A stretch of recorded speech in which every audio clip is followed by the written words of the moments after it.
folks. I want to talk to you about what I feel is very important in mindful movement and maintaining functionality in your life so that you can maintain your independence. We all know that falls are one of the greatest risks to our health and safety and maintaining independence in our lives as we age. And falls tend to happen more commonly at certain times. And those certain times are when we are in transition, when we are transitioning from a higher position to a lower position, but even more so when we transition, as we need to every single day, from a lower position, say a reclined position in your bed or on a couch or on the floor, to a higher position. And there are multiple steps that we often are required to transition into, especially if we're coming from, say, a low down seated position, but especially if we're coming from a reclined position to eventually a fully upright position. And there are many steps in that requirement of transitioning that are highly risky if not done safely, if not done mindfully. And for most of us, as we go along in life, but especially those with any neurological conditions such as Parkinson's disease, MS, dementia, any of these, it becomes even more of a high risk thing to accomplish these transitions. And yet, to function in our everyday life and be independent, we need to do these things. So what is the solution? To do so mindfully and to practice the multiple steps required in safe environments, maybe with some support people around you, like myself, that can help to coach you along these steps in the most mindful and safe way, so that these transitions will actually turn out to be very much for your benefit instead of to your detriment if it causes a fall. And that's what we want to prevent. So practicing them when we are in good health and not in a crisis state. And so those practice runs will be there for you when you most need them down the road. Say if you're feeling ill someday, if your blood sugar is off, if you're dehydrated. Some of these things sneak up on us and we're not even aware of them until all of a sudden, whoa, you are very unsteady and finding it impossible to be seated and or standing in a way that is safe. And there your fall risk is right there in front of you. If you have practiced these steps and chosen to apply your mindful awareness and patience to go through these steps when you are not in that off balance or crisis state, then it's going to be there for you when you most need it. And I guarantee you, as we age and as we go along, there's going to be times we are going to need this. So I'm going to demonstrate for you and coach you through the steps that I typically suggest and have my students practice. There may be multiple steps, maybe a few more little fine-tuning things depending on you and your body, and I'd be happy to work those out with you in the future as on a one-on-one basis. But I find that these general steps that I'll be demonstrating for you now are extremely adequate and seem to apply for most people. So my request to you now is to simply observe as I go through these mindful steps of transitioning in various ways. Just observe first so that you can assess what's going to work best for you in your unique situation and in your body. You may have knee replacements or shoulder issues or wrist issues that are going to require for you to change this in some ways. And I am very happy to help you with that. But for now, I want you to observe these straightforward steps. Then we can go about the process of modifying them for your unique individual needs.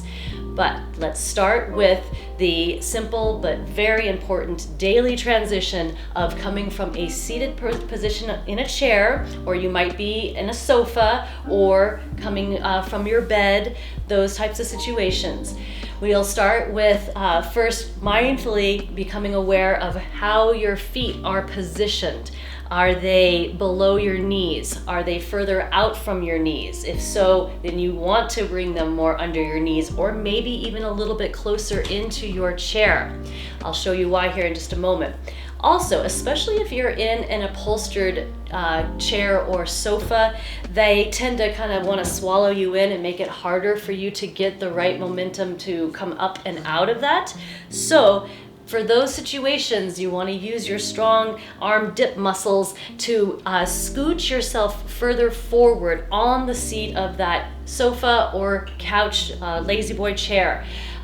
Further forward, again, pretty important for you to initiate a safe way of coming up and out of that chair. Then again, check on your feet positioning. Too far forward out in front of your knees are going to make it pretty much impossible for you to really get that lift up out of the chair. And that means you're collapsing back down into it is much more likely. We'd like to avoid that. And so bringing the feet in either right underneath your knees or a little bit closer to your chair. Especially with my people with Parkinson's, to coordinate the upper body and lower body functions and tone and engage all through your deep core. Letting all those systems come together is also very, very important. So doing a few rocks back and forth with a long length of spine until you feel like you are connected all the way through.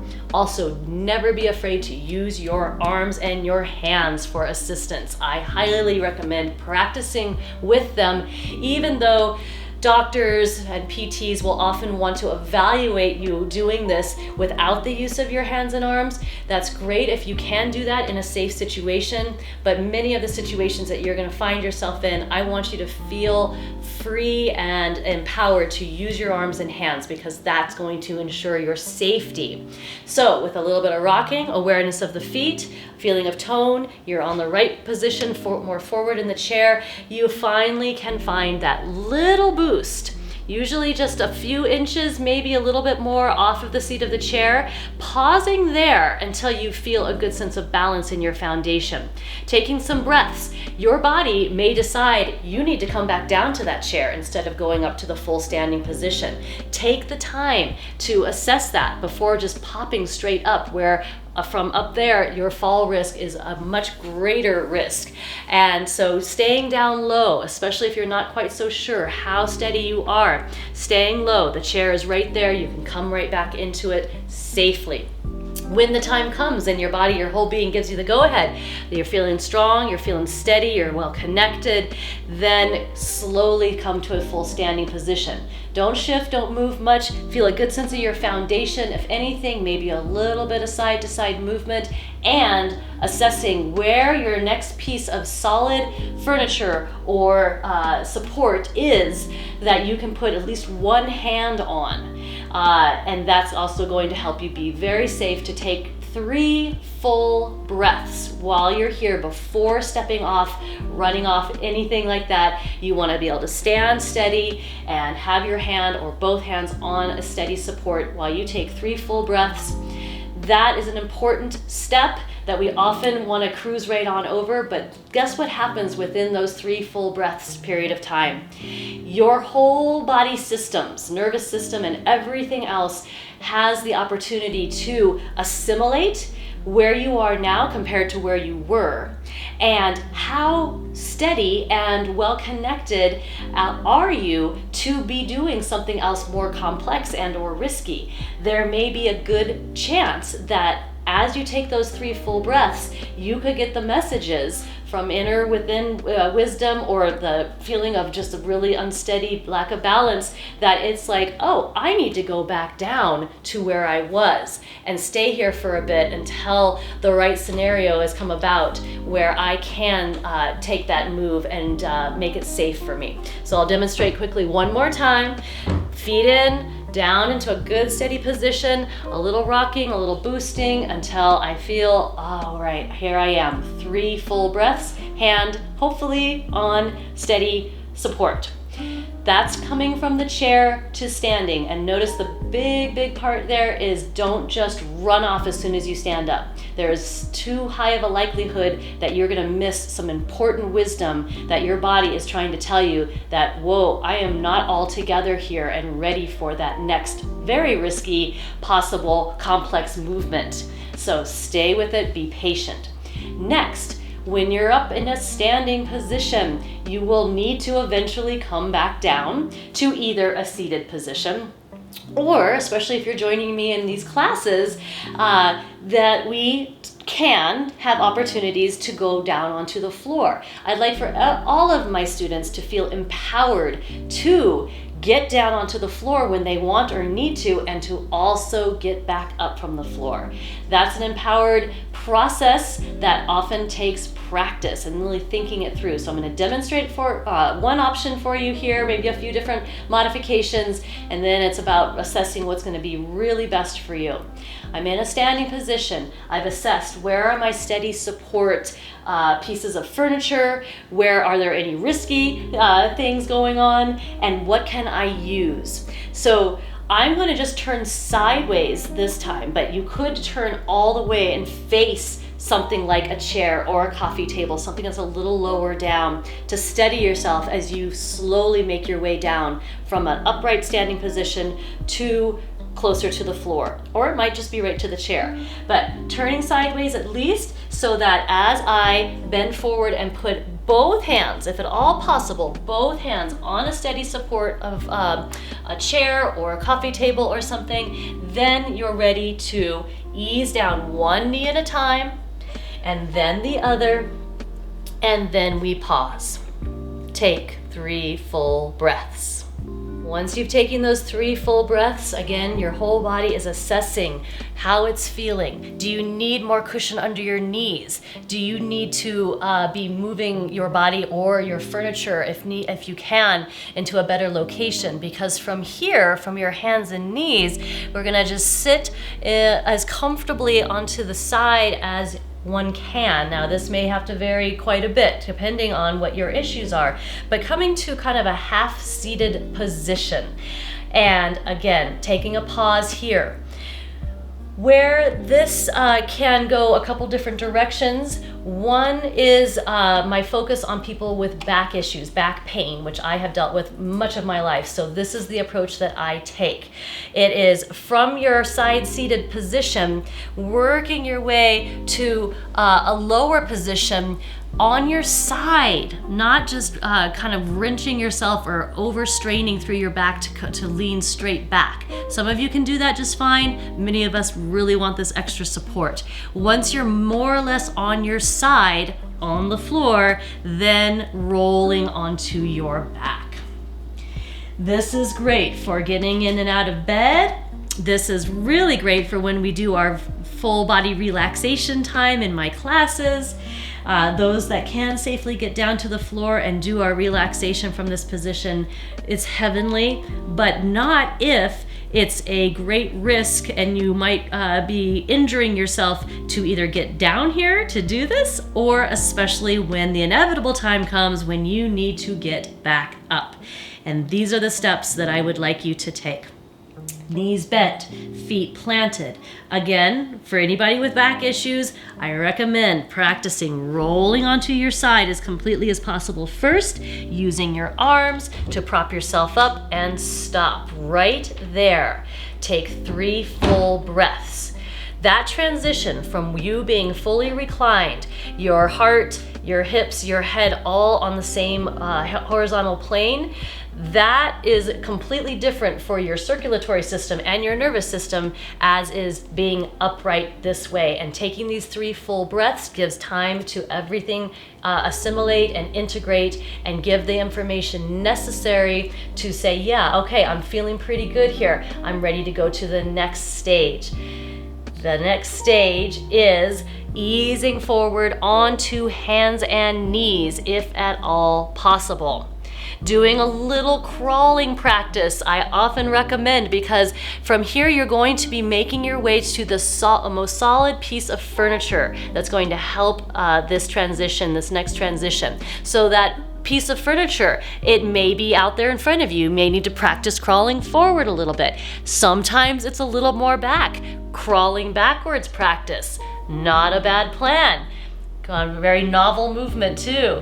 And oftentimes it will require that you turn your body sideways, something like this. So we'll practice that. Then you're ready to get your steady piece of furniture. Now we're ready to take this next important part of this transition. With your body positioned towards that steady piece of furniture, you want to come in close enough so that you can place both hands on it and get to a place where you're more boosted upright, feeling well supported in your foundation. Taking a few full breaths, that'll help. Then, when you do feel ready, bending and lifting one knee to plant the foot right underneath the knee or really close to you, then using the arms for a little additional support, bring the other foot underneath you. Now here, when we're in the classes, is usually where we're just transitioning to about this level and then making our way back into our chair to complete the rest of the practice. I will demonstrate that because I'd like you to feel like that can happen, because it may be what needs to happen from that very dramatic transition from a fully lying down position to upright, and maybe just to a low position squat where you ease yourself into the next available chair that you can sit on and take your 3 full breaths. I like that for safety reasons. So you've made your way back to the chair.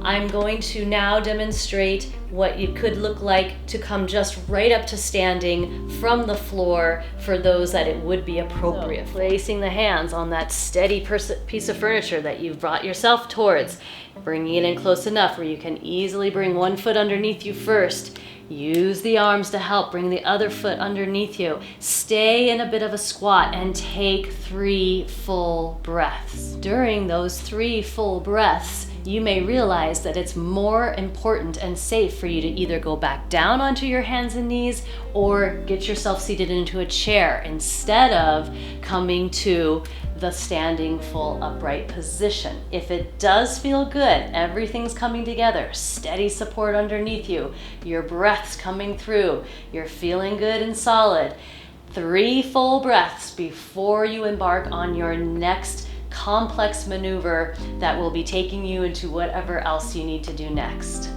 I hope this helps. Let me know if you need any assistance.